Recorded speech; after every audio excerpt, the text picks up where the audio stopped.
Hello guys, welcome back to my channel, or welcome to my channel. My name's Charma, or you can call me Charms, and in today's video it will just be an assumptions about me video. So pretty much I ask people on Instagram to write down assumptions they might have about me, and in this video I would just say whether they're true or not. So I picked 10, or I narrowed it down to 10 assumptions because I didn't want for the video to be very long or repetitive. So yeah, before we get into the video guys, just make sure to check out my Instagram. Link will be in the description, and I'm going to link it somewhere on the screen as well. And yeah, let's get into the video.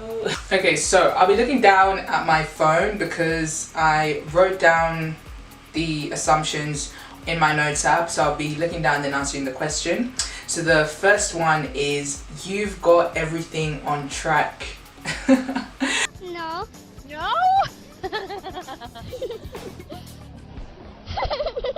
Oh, do you know what guys? I don't know what it is about my personality or how I carry myself. I think for a lot of people it comes across like I have it all figured out, but the truth is I'm so clueless. It's scary. Like I know I have a vision of how I would love for my life to be like, but I wouldn't say that I have everything on track. I would say I try my best and make sure that I'm applying myself all the time. Like say for example right now I've been applying for grad jobs, but I'm still like, you know, going back to my part-time work, and I'm still carrying on with like my Instagram thing, because I honestly believe that like you just never know where your calling is in life, and if you have the opportunity you should always take it. Like for me, if you give me 5 opportunities and you tell me to pick 2, I'm gonna pick all 5, because I just feel like if I can do it all, why not? And I'm young, I've got the energy, and yeah, but I 100% definitely do not have my life on track, but I try my best, yeah, to just make it seem like I do, I don't know. Second assumption. Okay, the second one is, you don't like to show your emotions. Woo, whoosh. You put on a little heartstring there. Okay, do you know what it is? I think I could be really struggling, and if like you're not close to me, or I don't feel like our relationship or friendship or whatever is deep enough, like you're not gonna know. And I'm the kind of person where like you will only know what's going on in my life if I tell you. And I think like people who are friends with me sometimes struggle with this, because I'll hold stuff back a lot, because I just like to hold stuff in. But then if it's like someone who I really care about, I think it's easier for me to like show my emotions to them. Let's say for example a boyfriend, but then it depends on what kind of relationship we have as well, and how far into the relationship we are, and how much I trust them and stuff like that. I just generally have a hard time trusting people and opening up.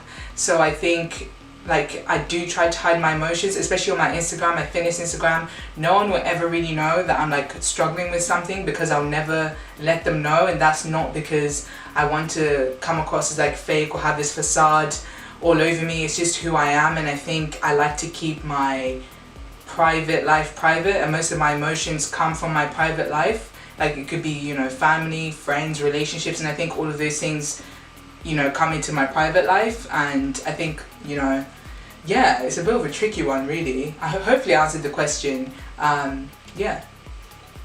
Thirdly, so growing up where you did, life in London is not growing up where you did, life in London is not really appealing.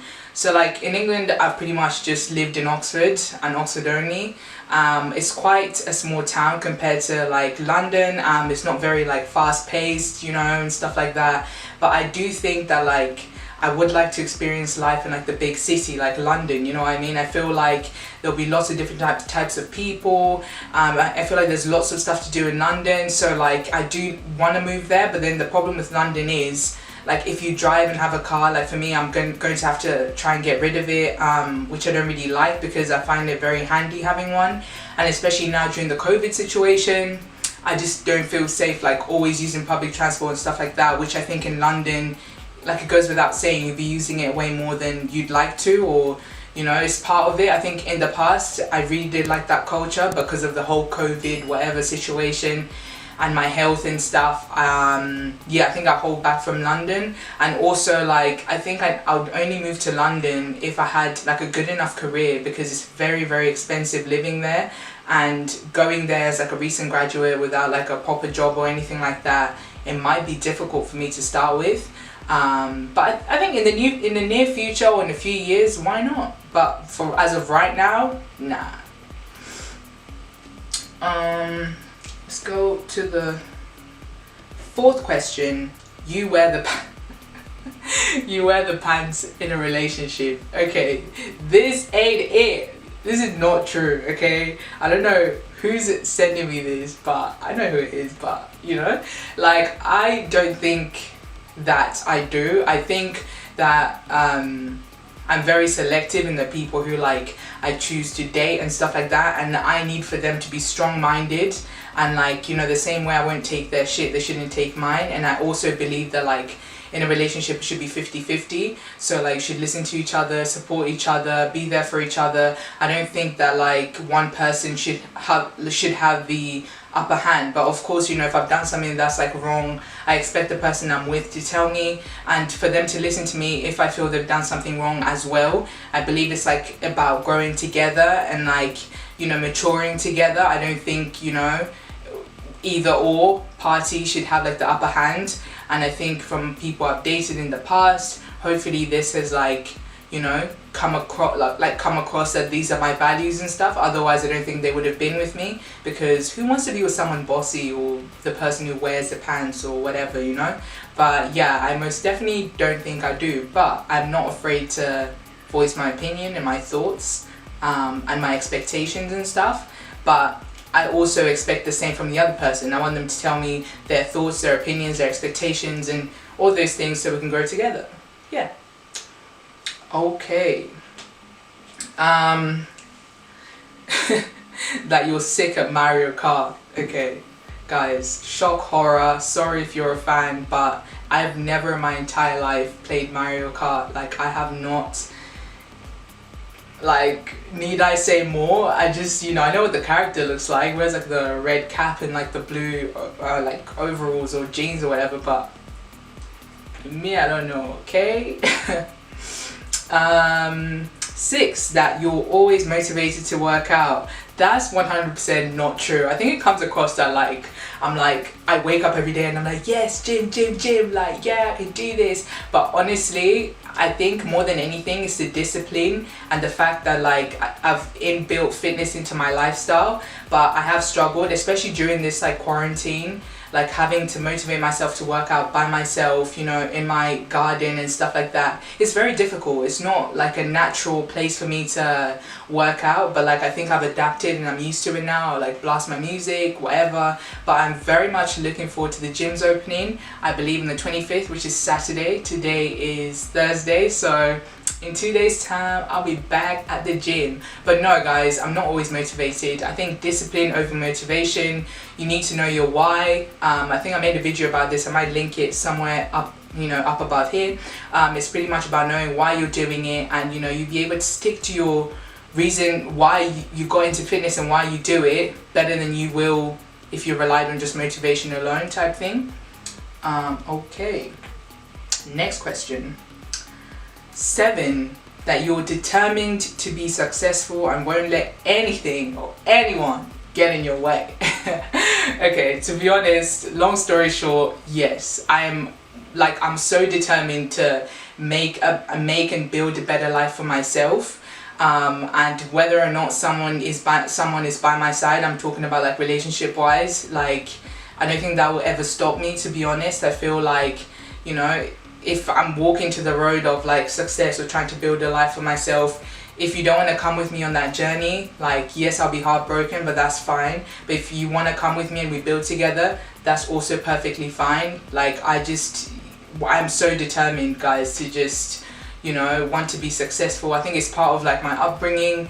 It's just a whole part of like who I am, like why my mum, you know, moved her life to this country and stuff like that, is for me to make something of myself, not just for her, but for myself as well, you know. And like, I have so many opportunities that I'm aware not everyone gets to have, and it'll be a shame if I didn't at least try, you know. So yes, I'm determined to be successful and won't let anything won't let anything get in my way.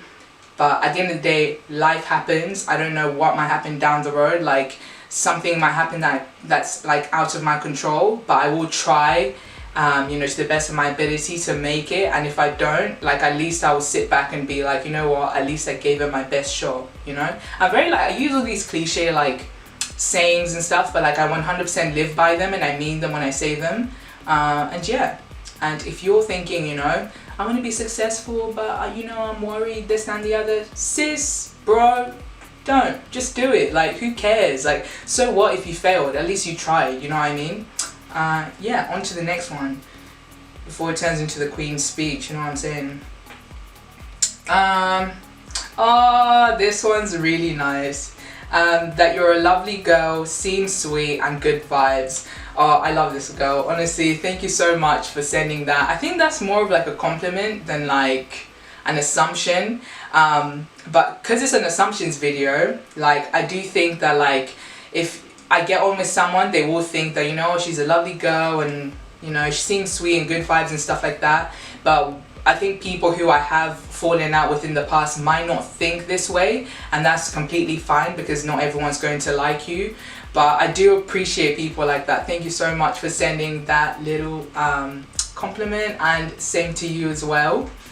And number 9, that you're extroverted. Okay, this one's really interesting. Okay, I think I used to be more extroverted than I am now. I think, yeah, I'm on YouTube, yeah, I post videos on Instagram, and I'm very talkative and bubbly and stuff like that. But I think my experiences with like people and certain friendships and stuff like that have made me more introverted, because it's like I have a hard time trusting people, you know. So like I have learned to just like love being in my own company and like be comfortable in my own company and not always need the company of others to feel happy or fulfilled or anything like that. Like sometimes, yeah, it does get lonely and stuff, but I think like it's also a useful skill to have, like, because my gap year, for example, I didn't really have many people around, and that was when I had to really like just, you know, like wake the fuck up, you know, like just be like, you know what, I'm not always gonna have people around, I need to do this for me, I need to,